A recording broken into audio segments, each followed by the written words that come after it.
This is a voiceover channel. While it may feature the art I make, when you really boil it down, it's just me and some background footage. One thing you may have noticed over the past couple years is the number of internet celebrities that use face cams. While there are big creators that never show their face, they're few and far between. Faces are a big part of content creation. They show emotion and create branding that is entirely unique. Because this is an art channel, I'm in a unique position where I don't need to rely on a face cam if I could actually create something that expresses emotion for me. If being the key word here.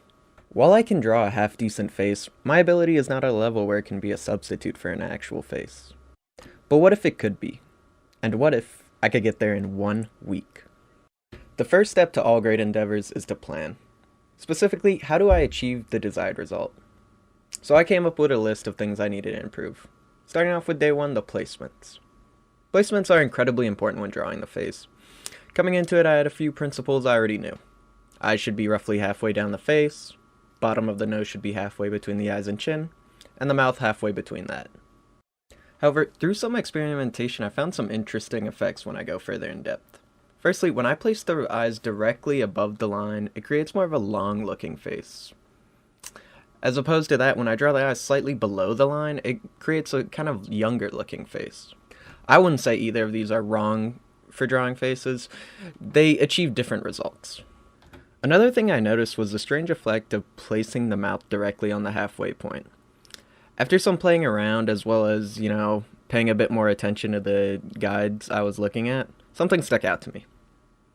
The guideline rests right below the lower lip, not in between the lips. I have no idea how I didn't pick this up, but this explains so much when you're drawing faces and the mouth just seems so hard to get right. It's because it's not on the halfway point, it's above it. Well, just getting the placements down was a big part of my improvement. They did not, however, completely fix the face. This would require me to go in depth on the anatomy of the three main features of the face, being the eyes, nose, and mouth. After doing a little bit of research, I think I found a reliable way of constructing the face. However, right here I want to mention something.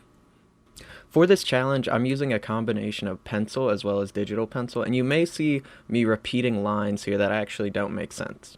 This is a technique called hatching. Now, the purpose of hatching is for it to be easily moved forward between person to person. By repeating tight lines, you can see we get a much darker value of gray, and by spreading them out, it lightens it up. An easy way of showing a graduation of value is to have thick lines and end up thinning them out. You can also combine the two techniques I already mentioned to create a different type of texture. This is usually how you see shading done in comics. And while it's not the most realistic way to render an object, I'm going to be using it for two reasons. The first is time. A week is not a long time, and I can't waste hours drawing little circles to render out an object fully in pencil. The second being that I want this to be very applicable to drawings I do in the future, which mainly do feature hatching as well as big blackouts. I'm not trying to spend hours making a grayscale version of Robert Downey Jr.'s face in a particular photo, because frankly I could just set a printer to grayscale and get the same result.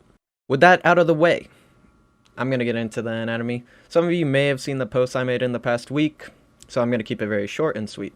Starting off with the lips. Lips are made out of fatty deposits. The upper lip features 3 of these, and the middle is the most pronounced. The bottom is made out of 2 fatty deposits, and you can think of the bottom lip of more of a surface texture on the actual fatty deposits themselves. The middle fatty deposit of the top lip as well as the corners of the mouth have the most ambient occlusion, which means they receive the least amount of light. Using a rounded V, we can connect the upper lip into the philtrum, which is going to really help with connecting this to the nose later on. Speaking of the nose, while I originally learned to start drawing the nose with a circle as well as 2 lines, I've learned over time that it's much better to start with more of an angular shape for the bulb. Not just the bulb, but as well as the rest of the facial features. I figure angles give you a better working point. You can always start and round it off later, but angles provide you with a sense of direction with all your forms. Getting into the simplest way of breaking down the nose, it can be broken down into 4 parts: the bulb, septum, nostril, and bridge. Using this rounded diamond shape, I'm going to make the bulb. Now, the bridge of the nose tends to give people the most problem. I'm sure most of you in your introduction to art class have seen a nose like this. This is a terrible representation of plane change you see while drawing, and the reason you see it so much is because the nose is very oily, so you end up getting a highlight there, and people just think that is the whole nose form, but the nose is actually just receiving a highlight there, and the form is completely different. In the process of researching for this video, I found the best way to represent the nose form itself is like this. If you're wondering why your noses look like this, it's because you're not representing the plane change correctly.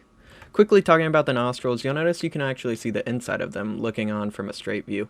This is best shown in the profile that noses are actually at an angle. This angle of the nose has a big effect on the final nose result you get. You could have the same bulb, septum, as well as bridge, and just this angle of the nose alone is going to make it look completely different. For instance, this lower angle nose kind of makes sense with these harder features, but the softer nose is more likely to make sense with a wider angle.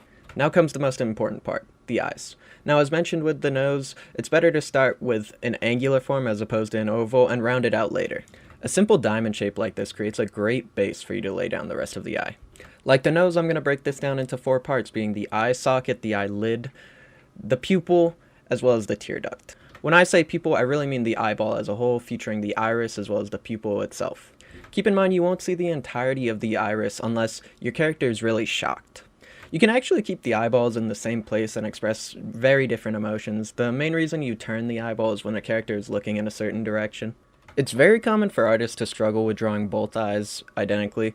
I found the best way to combat this is really just to draw the same part of the eye on both eyes at the same time. This is really going to help you with your consistency and is going to help you avoid having, really janky eyes that you don't really want. When drawing eyelashes, you really want to remember the fact that you're going to see less of the eyelashes that are facing directly towards you. This is best illustrated in the profile where you can see the front end of the eyes, but not the side, and as opposed to the front where you could see the sides more, but not really the front. At this point, I already had a pretty convincing face, but something was missing. My faces really didn't show the expression, the emotion that I really wanted, so I had to take it all the way back to the drawing board.